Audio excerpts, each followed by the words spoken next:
उत्तर प्रदेश में टिड्डियों के आक्रमण को लेकर 14 जिले अलर्ट पर हैं। किसान परेशान हैं क्योंकि लॉकडाउन के कारण खेती किसानी को करारी मार पड़ी है।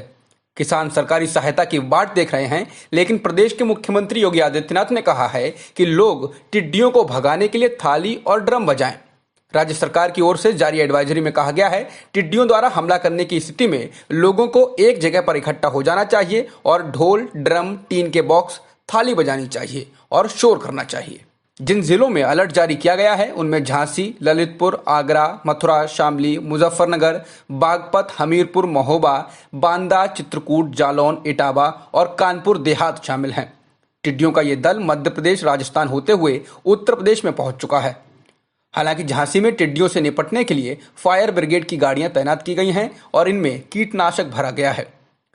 राज्य सरकार की ओर से अधिकारियों को इस संबंध में जरूरी कदम उठाने के लिए कहा गया है। विशेषज्ञों का कहना है कि हालांकि टिड्डियों का आना हर साल होने वाली घटना है, लेकिन इस साल इनकी संख्या बहुत ज्यादा है।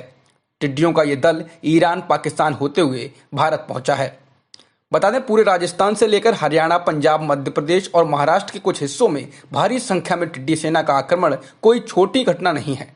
भारत समेत एशिया और अफ्रीका के कई देशों के इतिहास में ऐसे बहुत से मौके आए हैं जब टिड्डी सेना यानी डेजर्ट लोकस्ट के ऐसे ही आक्रमण की वजह से भीषण अकाल पड़ा है। टिड्डी दल जब हमला बोलते हैं तो आसपास कुछ नहीं, बस टिड्डियां ही दिखाई देती हैं। अनुमान है कि ऐसे मौकों पर 1 वर्ग किलोमीटर क्षेत्र में 4 से 8 करोड़ तक टिड्डियां हो जाती हैं। इतनी टिड्डियां एक दिन में जितनी वनस्पति चट कर जाती हैं, उससे 35,000 लोगों का पेट भरा जा सकता है।